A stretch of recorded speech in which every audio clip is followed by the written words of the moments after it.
Labdien, mani sauc Jana Andersone. Kādu mums šodien informāciju teiks? Ir kāds cilvēks, kas jūs novēro un grib turēt savā redzes lokā.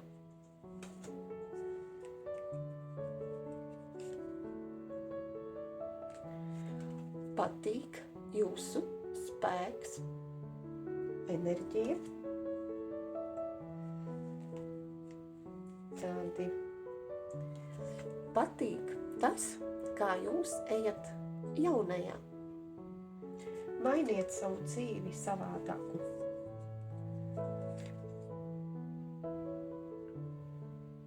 Cik jums vairs nenotiek tā, kā bija. Jūs ļoti savu dzīvi mainat. Kā agrāk vairs noteikti nebūs, jo visi lielie vecākie arkāni un jūs veidojat to citādāku. Jūs radiet, jūs meklējiet, kā īstenot savas idejas, mēģiniet savus sapņus realizēt, to, ko jūs jau iecerējāt. Jā, savu projektiņu radiet, to, ko jūs jau bijāt izdomājusi. Vienkārši tagad ir tas laiks, kad jūs to varat īstenot, jo ļoti stipri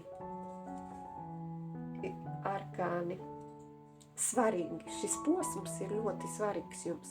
Jūs neapstājieties, bet turpiniet to darīt noteikti. Jā, jūs palikāt aiz stikla, un tas cilvēks jūs pameta.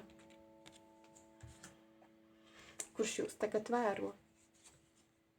Jā, viņš imperators, bet jums arī jāizveido, ja viņš pameta jūs. Jums ir jāizveido sava impērija, sava stratēģija, kā savu dzīvi tagad atjaunot, uzlabot un īstenot tā, kā jūs gribat. Jā, jūs meklējat, bet iespējams arī viņš meklē savu dzīvi uzlabot. Viņš skatās kā piemēru pēc jums. Ne tikai, arī ir vēl, kas skatās un vēro jūs. Iespējams, arī jūsu ģimene, bērni, jā, ģimene, lūk, arī ģimene jūs vēro un priecājās par to, ko jūs darat.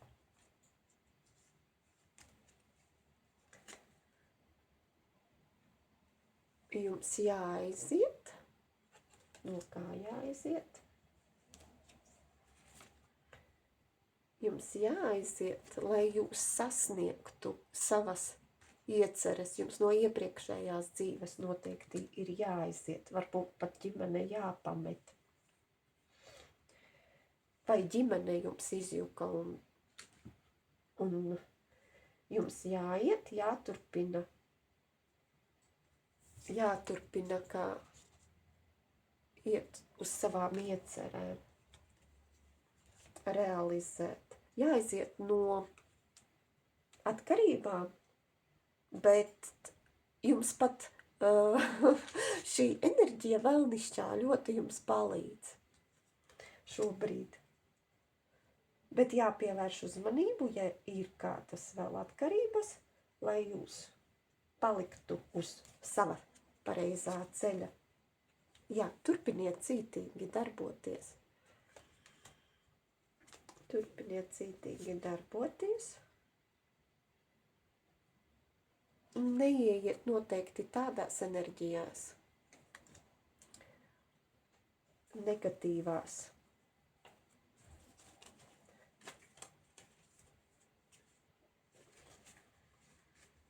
Bet te ir par vīrieti runa.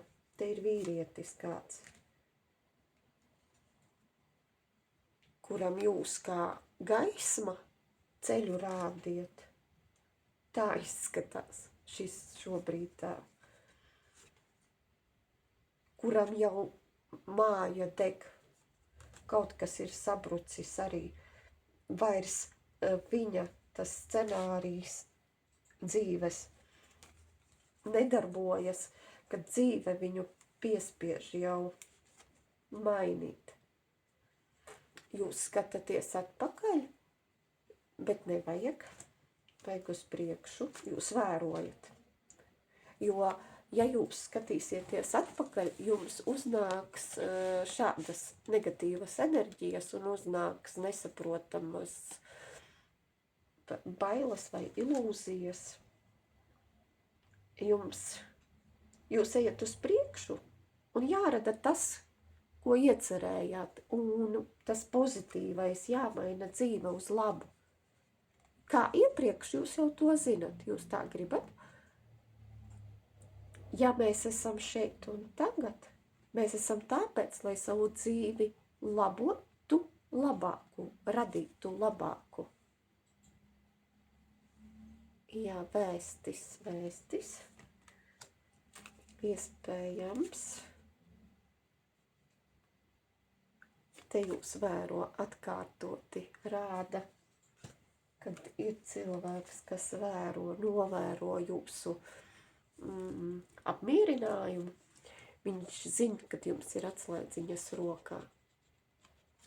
Tāpēc viņš vēro, jo viņš ir iestidzis, grib to grūto nastu akmeni noņemt. Jums šeit tā kā brīdinājums ir, lai neskatītos atpakaļ, lai jums koncentrētos uz priekšu, turētos pie saviem mērķiem un veidotu savu. Jā, jo šis cilvēks nav patiesas, viņš jūs nenovērtē. Viņš uz jūs negatīvi skatās, iedomīgi skatās. Atkārtoti ne tikai, ir arī vēl, kad vēro jūs un šo vīrieti. Sieviete kāda. Jo viņa vēro viņa materiālo stāvokli. Viņa baidās zaudēt materiālas vērtības, naudas.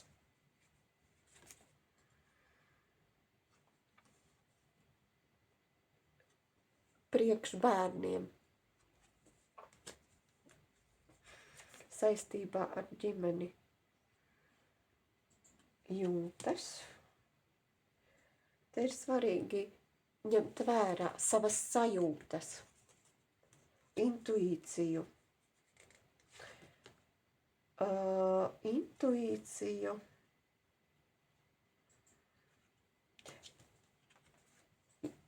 Ko jūs jūtat tā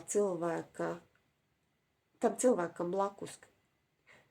Viņš grib ielausties jūsu dzīvē.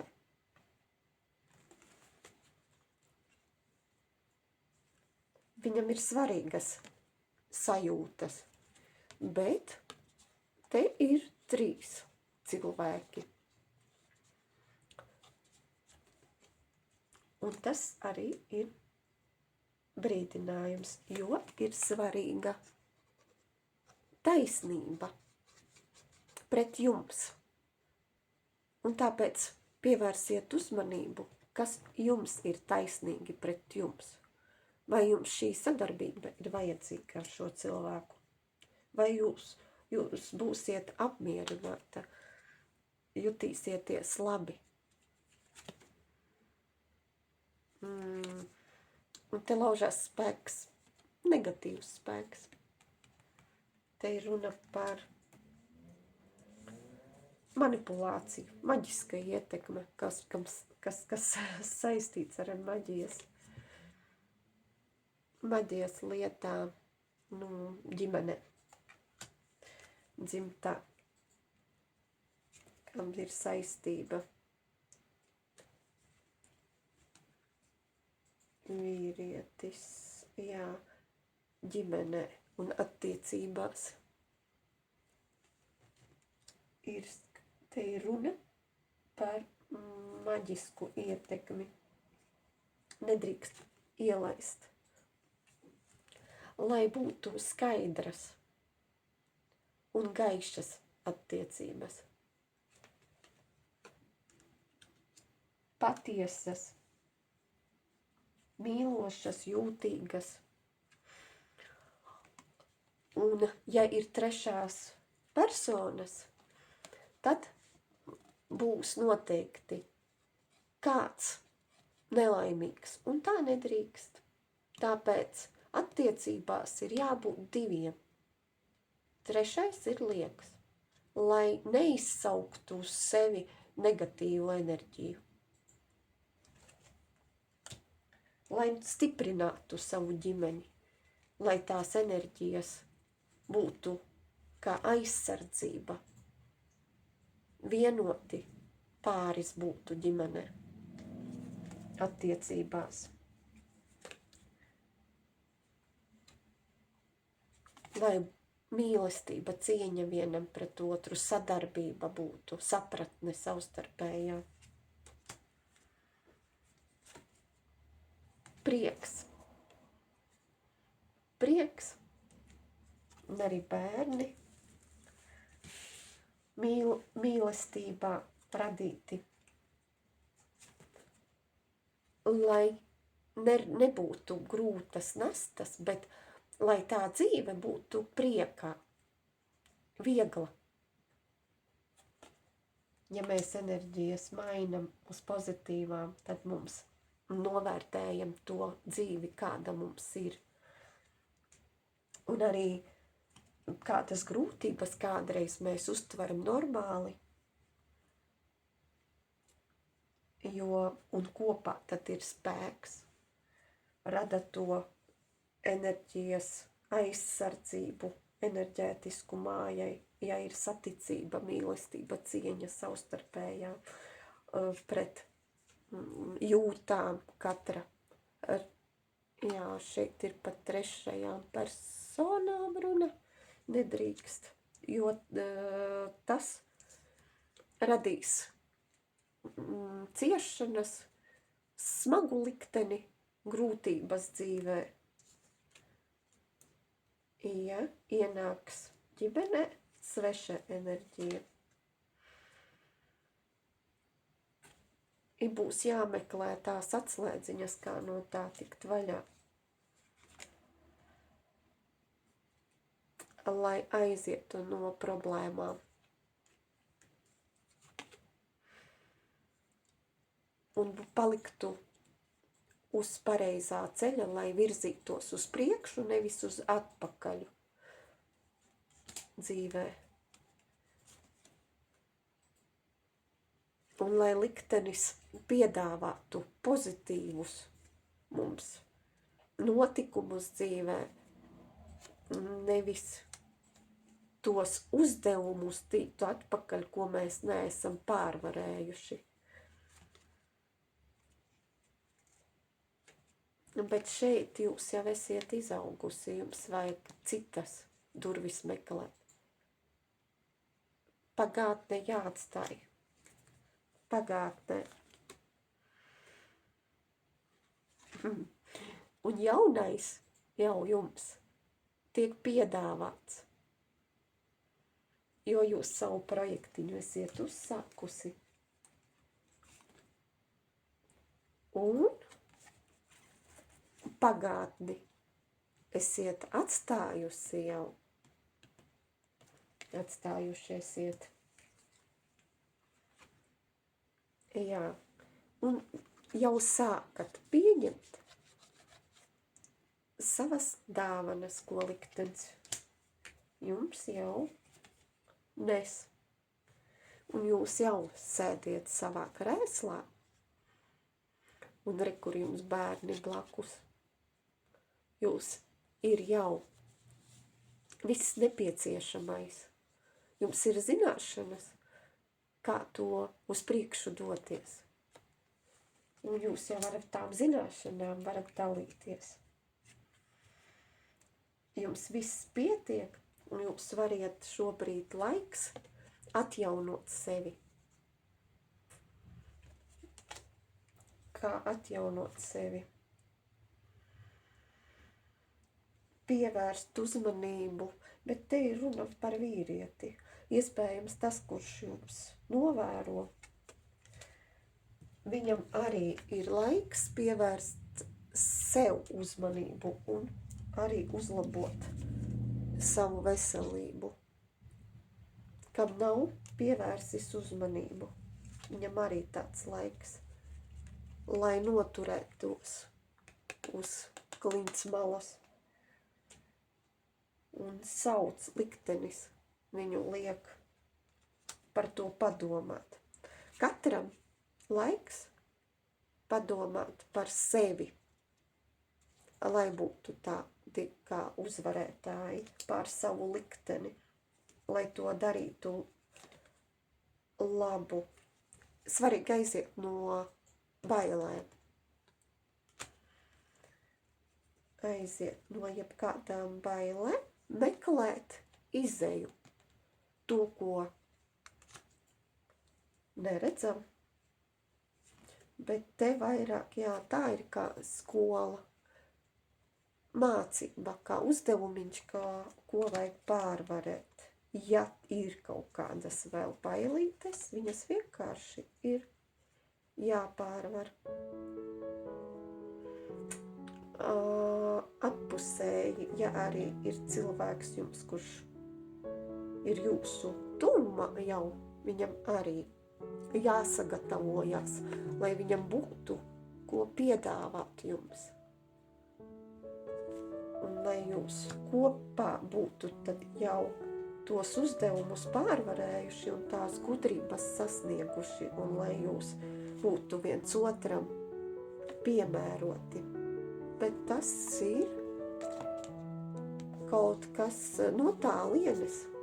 Izskatās tas cilvēks no tālienes.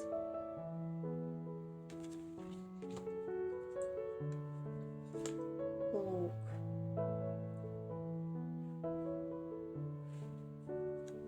Te atkal ar 3 personām saistīts. Lai būtu savas dzīves noteicējs. Katram ir jābūt tajā savās enerģijās, savā spēkā, savā pašcieņā, lai būtu savas dzīves noteicēji, lai neviens nemanipulētu ar mūsu dzīvi. Vienkārši meklētu mums vajadzīgos cilvēkus, vai pareizos, ja kā pārteicos mazliet pareizos, sev vajadzīgos cilvēkus, ar ko mēs varam sadarboties, ar kuriem mums patīkami sadarboties, ar kuriem arī patīk ar mums sadarboties, ja arī mūsu zināšanas kādam ir vērtīgas, to, ko mēs jau esam kādu pieredzi ieguvuši, un viens otram dotu tās dāvanas, lai mēs viens otram esam noderīgi un patīkami komunicēt. Tāds vēstījums šodien no Kārtī. Līdz citai reizei un padalieties ar savām situācijām. Būšu priecīga.